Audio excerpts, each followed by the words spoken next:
سائق خاص في شركة ديال كراء السيارات في الرباط، معروف بالجدية والإخلاص والتفاني في العمل. تكلف مهمة سائق خاص لشخصية سعودية كبيرة في مجال ريادة الأعمال، جا للمغرب باش يقضي العطلة ديالو، وفي لحظة السائق كيلقى راسو وسط واحدة من أبشع الجرائم اللي وقعوا في المغرب. جريمة كاملة المعالم تمت بشكل جد منظم وبطريقة أبشع ما كيتصور أي واحد. واش في نظركم الشرطة غيتمكنوا من الوصول للجاني؟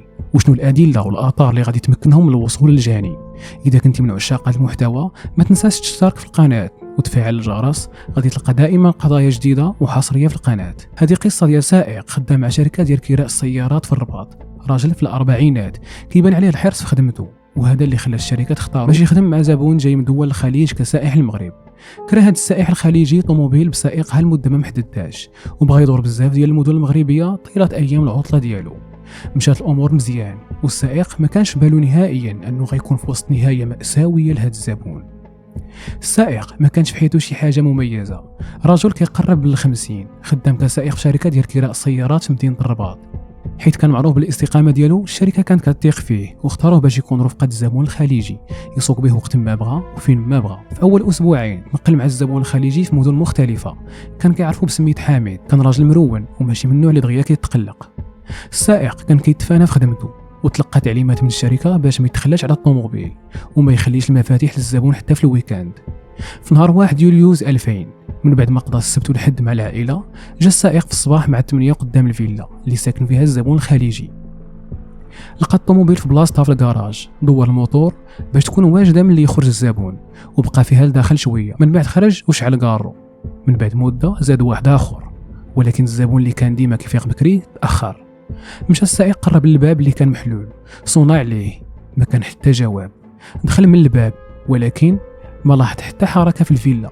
عيط السائق للمدير ديال الشركه وقال ليه شنو كاين. المدير وجهه باش يدخل الفيلا يشوف اش واقع ويدير بالو، ربما الراجل مرض ولا محتاج مساعده. دخل السائق الفيلا وتقدم جهه الصالون، لاحظ باللي واحد الغرفه محلوله كانت شويه مظلمه.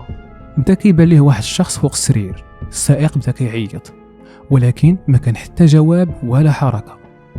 قرب اكثر من السرير وتوضح ليه المشهد. حامد كان كيعوم في بركه ديال الدم بدون ملابس، وحده امراه بنفس الوضع. السائق هنا تصدم لدرجه ما كتخيلش، خرج كيجري وعيط لمدير الشركه وخبروا. مع 11 ديال الصباح التليفون كيصوني في مكتب عميد الشرطه، كان المتصل هو مدير الشركه كيعلمهم بالواقعه. في دقائق وصل العميد للفيلا مع رجال الامن، لقى السائق باين عليه الصدمه والخلعه، وراهم البيت وكان المشهد قدامهم، جوج جثث ميتين بطعنات عديده. عيط العميد لوكيل الملك وبدا في المعاينه. الغرفه ما كان فيها حتى شي حاجه ملفته، ومن بعد ساعات ديال البحث والتفتيش توجه العميد للحديقه ديال الفيلا، كيدقق في كل التفاصيل وهو كيقلب على شي اثار ديال مرتكب هذا الفعل، حيت اكيد ما كاين حتى جريمه بدون اثار. والعميد كانت عنده خبره عاليه ومئات القضايا تحلوا على يده. استمر العميد في البحث والتفتيش في جنبات الحديقه حتى في لحظه كيكتشف شي حاجه ماشي عاديه، اثار ديال تسلق في السور اللي كيطلع على الشارع، وقدامه مباشره من وراء السور اثار ديال الرويض ديال الطوموبيل واثار ديال الاقدام في الارض. تصورات الجثتين قبل ما ينقلوهم للمستودع البلدي للتشريح. من بعد بقى العميد كيكمل التحريات ديالو حتى كيلقى تليفون تحت المخده اللي كان كيوسد حامد، وكان فيه اخر رقم اتصل به. وفي الملابس ديالو لقى وثيقه بنكيه فيها الاسم الكامل ديالو، وكتبت سحب ديال مبلغ ديال $5000 نهار 28 يونيو 2002. شد العميد الوثيقه وفتش ملابس المراه، لقى بطاقه التعريف ديالها، ودابا الشرطه تحصل على كاع المعلومات الشخصيه ديال الضحيتين. السلطات لقات راسها قدام جريمه قتل منظمه، والادله اللي جمعات مازال ما كيوصلوش للمرتكب اللي كان كيبان انه مخطط لكل شيء وكيحاول يخفي اي اثار كيدل عليه. ولي الامن ملي توصل بالمعلومات امر بانتقال فرقه جنائيه للمكان. رئيس مصلحه الشرطه القضائيه استدعى واحد من اهم الضباط وطلب منه يسرع الاجراءات ويعلموا باي تطور. الضابط مشى للفيلا مع 10 من رجال الامن. العميد كان كيتسناهم، عطاهم الوثائق البنكيه، بطاقه التعريف والتليفون، وراهم اثار التسلق والعجلات. الضابط عطى الوثيقه البنكيه لواحد من رجال الفرقه باش يمشي للوكاله البنكيه يشوف المعلومات، واربعه اخرين داروا بحث في الجوار المنازل في مسافه 50 متر حدا الفيلا. الضابط كان كيشرف شخصيا على رفع اثار الاقدام والعجلات. الطبيب الشرعي اكد ان الضحايا تقتلوا بجروح عميقه في الصدر والرقبه باداه حاده. اثار الاقدام كانت ديال احذيه مطاطيه، والرويض كانت من جوج ديال الانواع، جوج القدام كيحملوا نفس النوع واللي في الخلف نوع اخر. في هذا الوقت السائق كان باقي في الكراج، بين عليه التوتر وكيكمي بزاف.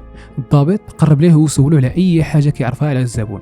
السائق كيصرح باللي مدير الشركه هو اللي كلفو يسوق به، وان الزبون كان كيبغي له. وفي اول سفر كان الزبون السعودي يطلب منه واش كيعرف نساء، ولكن السائق قال ليه باللي هو ماشي من داك النوع ديال الناس وما يمكنش يدير هذا الشيء. السائق قال ان الزبون السعودي في العشر ايام الاخيره كل ليله كان كيقضيها مع وحده مختلفه، وكان واحد الطاكسي غالبا اللي كيجيبهم ليه. الضابط اهتم بهذه المعلومه، خصوصا السائق ديال الطاكسي اللي ممكن يكون وسيط. المفتشين اللي تكلفوا باخذ اقوال الجيران رجعوا جابوا معلومه جد مهمه. جارة قريبه من المنزل اللي وقعت فيه الجريمه كتصرح ان ذاك النهار كانت كتظلم الشرجم في الصباح، وشافت جوج ديال الناس ملتحين كيتسلقوا السور ديال الحديقه وهما خارجين من الفيلا، ومن بعد ركبوا في سياره الطاكسي وغادروا الحي. المفتش اللي تكلف بالتحقيق في ارقام الهاتف اللي اتصلت بالضحيه ذاك اليوم تعرف على هويه اخر متصل، واللي كان المشتبه فيه الاول في هذه القضيه لحد الساعه. توضع المشتبه فيه تحت المراقبه، وكانت تعليمات باش ما يتعتقل حتى تكون الادله كامله اللي كتثبت الادانه ديالو في هذا الفعل الاجرامي. الشرطه مازال كيتوفروا على ادله كانوا كيجمعوها من قبل، واللي كتفيد بان واحد في المشتبه فيهم كان لابس حذاء مطاطي، وبلي العجلات ديال الطاكسي كيتميزوا بان جوج اللي القدام من نوع وجوج الاخرين اللي اللور من نوع اخر. تعطى الامر مراقبه كاع الطاكسيات ديال المدينه في مركز التسجيل، والبوليس اللي تكلفوا بمراقبه المشتبه فيه تعرفوا عليه من بعد ما سولوا عليه واحد الحارس ديال السيارات وراهم فين كيسكن. شافوه هو خارج من الدار وطلع الطاكسي ديالو، توجه لنقطه التسجيل اللي كيمشيو ليها اصحاب الطاكسيات كل نهار باش كيسجلوا الدخول والخروج ديالهم. تما كان كيتسناه الضابط. كيف وصل وقف الطاكسي، اتجه الضابط مباشره لتفتيش العجلات، وهنا كيلاحظ ان الاثر ديال العجلات اللي لقاوهم في مسرح الجريمه مطابق تماما للعجلات ديال المشتبه فيه. تعطى التعليمات باش يبقى مازال تحت مراقبه باش الشرطه يعرفوا فين متجه، ربما يوصلهم الشريك ديالو في هذه الجريمه. انطلق الطاكسي وتوجه مباشره لاحد الابناك، ستاسيون في محطه الطاكسيات اللي قريبه، وجبد من الكوفر ميكا كحله عامره وتوجه ديريكت للمكان المخصص لصرف العملات في البنك. تما تعطى التعليمات باش مباشره يتم القاء القبض عليه. قدم المشتبه فيه المكتب العميد ومعه ميكا ديال الدولار. بداو الشرطه في الاستنطاق ديالو باش يعرفوا الدوافع اللي خلاته يرتكب هذا الفعل الاجرامي وشكون هو الشريك ديالو. كان في الاول كينكر، ولكن كانت الادله والحجج ضده قويه. في الاخير عرف ان النكران ما عنده باش يفيدو وان التهمه ثابته عليه. هنا بدا كيعترف وصرح امام العميد انه متناوت هو كيشتغل في الوساطه بين سياح خليجيين وبائعات هواء، وكان كيجني ارباح مهمه من هذا العمل. كيعترف الجاني ان الضحيه هو اللي اتصل به اول مره بدون سابق معرفه بيناتهم، واستمر معاه في هذه الطلبات طيله 10 ايام اللي قضاها في المغرب. وحده في ذوك الفتيات خبرت الجاني ان الزبون ديالهم شخص ثري جدا. الفتيات كانوا كيغادروا الفيلا في الصباح، وسائق الطاكسي كان هو اللي كيجي كياخذهم كل صباح. واحد الصباح السائق كيجي باش يرجع الفتاه اللي كانت تما، ولكن الزبون طلب منه يخليها ويمشي، وطلب منه بانه جا يمشي يجيب ليه بعض الطعام والشراب. هنا سائق الطاكسي كيستغل الفرصه وبطريقه مفاجئه كطيح في بالو فكره شيطانيه اللي غادي يبغي ينفذها باش يسرق الاموال ديال الزبون الخليجي. هنا السائق فكر يدير منوم في الشراب باش ينعس ويرجع يسرق الحقيبه ديال الدولار في الليل بلا ما يخليه حتى اثار. وبصح بدا في التنفيذ ديال الخطه الاجراميه ديالو، بقى كيفكر منين يقدر يحصل على الماده المنومه بلا ما تكون حتى حجه ولا دليل ضده. هنا فكر في واحد الصديق ديالو كان مدمن كحول واقراص مهلوسه، توجه عنده وخذ عنده كميه من ديك الاقراص، دارهم في القرعه ديال الشراب وتوجه للفيلا عند الزبون، واتفق مع صاحبه باش يتشارك معاه في هذه السرقه. وصل الليل وتاكد السائق ان الزبون السعودي يكون استهلك داك الكحول وان الخطه غادا مزيان. مشى عند صاحبه وخداه معاه للفيلا، خلاو الطاكسي في الخارج ودخلوا كيتسللوا للفيلا. كانوا دايرين الحياه اصطناعيه للتمويه، كانت فكره ديال صديق الجاني واللي كان كيشتغل كمهرج وكان كيتوفر على بزاف ديال الاكسسوارات من هذا النوع. دخلوا من الشرجم ديال المرحاض وبداو كيقلبوا الفيلا بيت بيت، ما لقاو والو. تاكدوا ان داكشي اللي كيقلبوا عليه غادي يكون في البيت الداخل عند الضحيه. دخلوا للبيت وبداو كيفتشوا تحت السرير، وهنا وكيف ما كان كيتوقع حتى واحد، الضحيه فاق وشافهم وبدا كيتضارب معاهم. ما عرفوش كيفاش المنوم ما دارش المفعول ديالو. عرفوا هنا ان الخطه فشلات. صديق الجاني بقى مشاد معاه، والسائق مشى كيجري للمطبخ وهز جنوي. رجع للبيت وهو كيجري وارتكب الفعل ديالو. البنت اللي كانت مع السعودي شافتهم، خافوا تفضحهم، ولكن صاحب السائق تكلف بها. لقاو الحقيبه ديال الدولار تحت السرير، خرجوا كيجروا من الجرده، نقزوا من السور وطلعوا للطاكسي وهربوا. الشرطه سالاو الاستنطاق ديالهم مع الجاني، ومن بعد ما اعترف بكل شيء مشاو معاه للمنزل ديالو، وتما كيلقاو الحقيبه ديال الدولار وجواز السفر ديال الضحيه. بقى لهم اعتقال الشريك ديالو. خداهم الضحيه للدار ديالو، دخلوا عليه ولقاوه ناعس، ولقاو عنده اوراق ديال الدولار وجوج لحيات مزيفه. في الاستنطاق كانت الاقوال ديالو مطابقه للاعتراف ديال الجاني.